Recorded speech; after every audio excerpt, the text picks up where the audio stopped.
Hello, sir. Hi, Mary. I would like to say congratulations. Thank you. It's an honor to have you a part of this class of 2021 Silver Beaver. It's an honor to be here.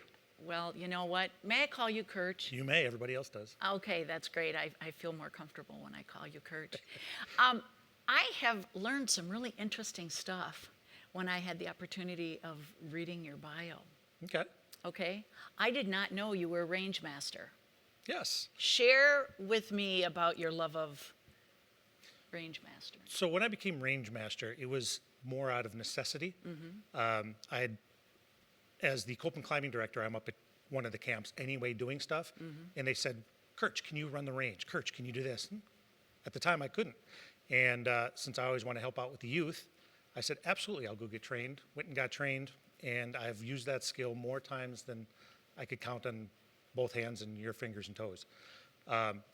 It's one of those experiences at the cub level.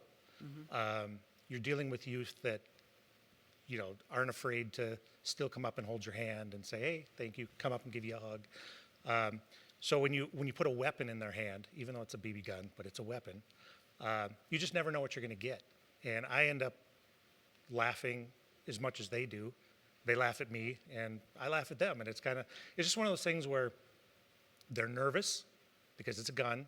They've never had an experience with a gun, or their experience with a gun because dad or mom has taken them out shooting. But when they're on my range, we just have a lot of fun. And that includes both archery and BB gun. Well, let me ask you something. Is there a difference between the way a girl or a boy handles a weapon for the first time? I mean, because scouting gives a lot of people some great opportunities. The physical movements of setting up in a range, it's the same, Right. male or female. It's the reactions that are quite different. Okay. Girls, you'll get the high-pitched, oh my God, oh my God. And the boys will get the, check it out. You know, but you know, inside, they're screaming like little girls too. Oh, I love it. I love it. That is so fantastic. John, what is your most memorable experience in scouting? My most memorable experience actually involves you. You honored me by asking me to be on your staff. And when we first met, you were the SBL for the course that I had gone through for Wood Badge. And you had actually given everybody a acorn. And I think I've told you this in the past. I carry that acorn with me in all of my scouting attire. In fact, Now you're going to make me cry. I got it right here. Oh, well, thank you. And for those of you that don't know the story, in Wood Badge, I'll summarize real quickly, they talk about a group that built a church. 800 years later, the wood beams on the church were starting to fall down, and they couldn't figure out what they were going to do because where do you find trees that big? After many years of searching, they realized that the people who built the church planted the seeds the same time. The 800-year-old trees had grown, they were able to build the church. So I've taken that, and it's kind of became my personal conquest, actually, because we work with so many youth, day in and day out, I always try to plant the seed, not knowing exactly what that seed is. You treat every youth the same, and I don't do this for the recognition. This is great, believe me. But I'm more curious 10 years from now, 15 years from now, when a scout comes up and goes, hey, you know what? That thing you did was phenomenal. It kept me from committing suicide. It kept me from going down the wrong path. It kept me from doing things I shouldn't do, and I learned there's a better way to do it because of what you did. That, to me, is my personal all-time favorite thing in scouting. Thank you for that. One of my memories of you is around a campfire. And a gentleman, which maybe a lot of people don't know, you're a magician as well as a juggler. Do you have a piece of rope on you right now? It's funny you say that. As I always try to be an entertainer for the kids and, you know, always have a light moment, I do. I always keep magic on me. In fact, I'll reach into my pocket. Today I brought a rubber band. And the thing with magic is giving somebody something that they don't expect. And so whether it's a youth where they're sitting by themselves and I can say, hey, little Tommy, let me show you a little magic trick. Pull out a rubber band, wrap it around 2 fingers like that, and I say, now watch carefully, because it happens very fast. Boom, and it switches fingers just like that. Now, some of the kids are like, Do it again. do it again. Thank you, little kid. So watch carefully as I put the rubber band around my 2 left fingers. Boom, just that fast, it jumps over to the other fingers. And now, some kids, I like to take it a little bit further because I like to spend a little more time with the youth. And I may pull out, let's say, another rubber band.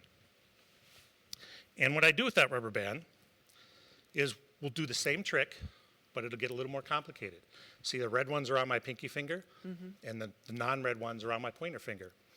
So if you watch carefully, it happens just as quick. Boom, they now switch spots. And I get asked all the time, well, you're cheating. You're manipulating the rubber bands. So then what we do is we put a third one, so there's no possible way that a rubber band could come out. And I just tell them the same thing. Now watch carefully, because it happens really quick. Boom. And they switch sides. I find that absolutely amazing, and whenever you do tricks, I'm absolutely mesmerized. Now, you were talking about youth, and I want to ask you something. One program that I know that you're very active in, and it's a program that you don't wear your khaki uniform. Everybody else does, but you usually have, I think, a tuxedo. Can you share with that program that I'm referring to? Sure. So the honors program started out as an idea teaching manners, etiquette, and protocol to youth. We just don't see enough of it in today's world. And in the old days, it was kind of the norm.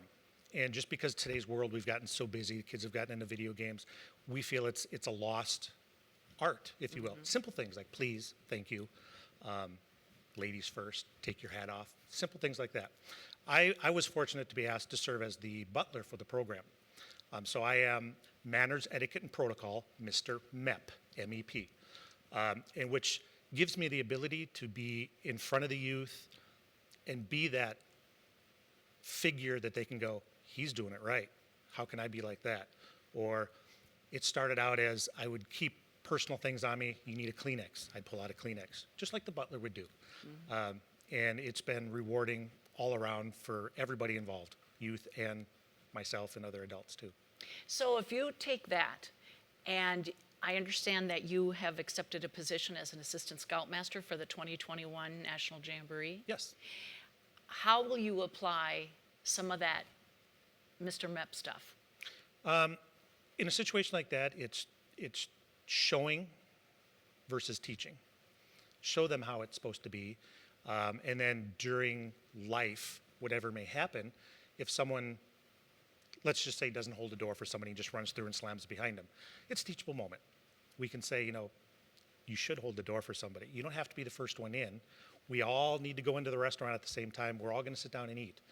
So you could hold the door open, let everybody else go through, and then you follow them, knowing we're all going to sit together and break bread together.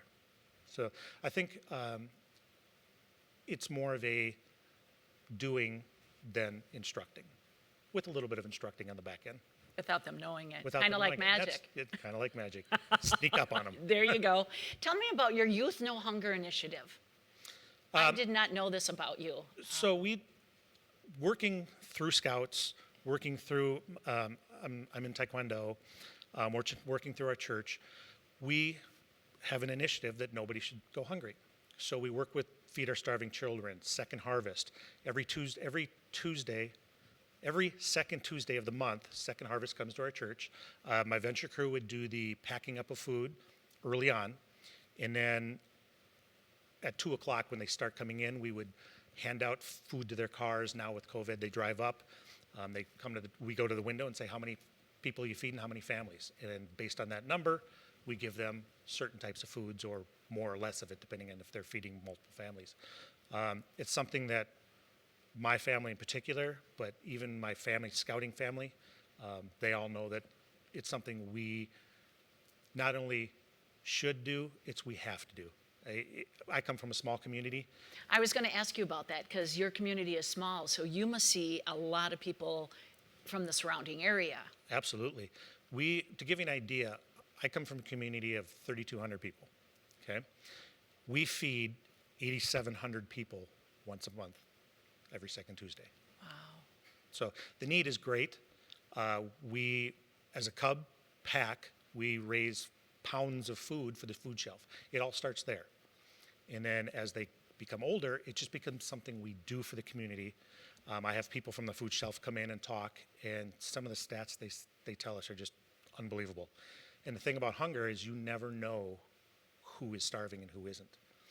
I can tell you from personal experience, there's people I've been shocked because I thought they came from a well-to-do family, which they do. They just don't have money for food.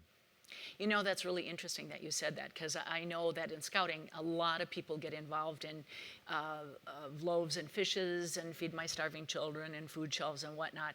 And I've asked the scouts, you know, what's the most impactful thing that you have felt? And I guess you're usually waiting to hear that I'm giving to somebody else, and that, you know. The one thing that I was really surprised in is when the kid said, I'm surprised by what these people drive up in and the cars they drive, and they need the food shelf. And one thing I think that kids have to learn is everybody can be hit, no matter what they live or where they live or what they wear or drive. Those things are impactful for everybody. Absolutely. Yeah.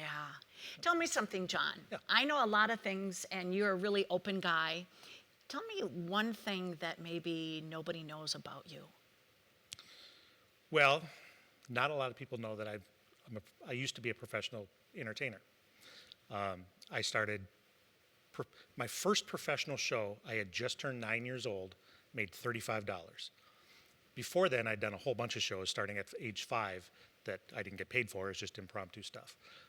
People don't know that about me. They know that I'm good in front of a crowd. They know that You're very comfortable. I can tell a story, do something that usually makes them laugh, but they don't know that, I mean, it's a lot of hard work. There was a time in my life I'd practice 8 hours a day, 7 days a week. And I've joked, I've been asked the question, how often do you prepare when you were performing on a regular basis? And I would prepare almost 7,000 hours to make sure that it was perfect. Because when you're in front of a crowd, yes, you account for some of the glitches that happen.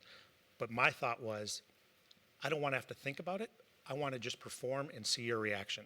Because if I'm thinking about it, it takes away from my response to your response. See? And people don't know, I was at one time, I traveled a lot. When I was 16, I used to do adult shows. Let me rephrase that. When I was 16, I used to do shows For adults. in nightclubs, Okay.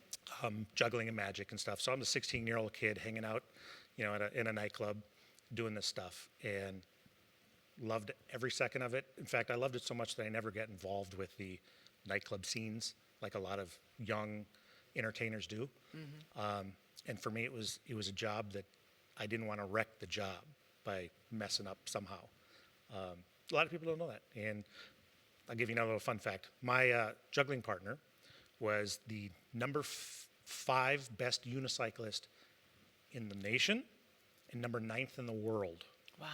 So he taught me how to unicycle. I had been on a unicycle for less than 3 years, and he had me up in a tightrope on a unicycle. Oh my gosh. Would you do it now? Yeah, I would. Do you have one? No.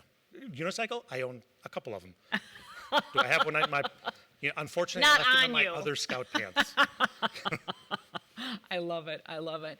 Thank you so much. I am just so honored to know you, as well as to say thank you for giving what you do for scouting and being a part of this class of the.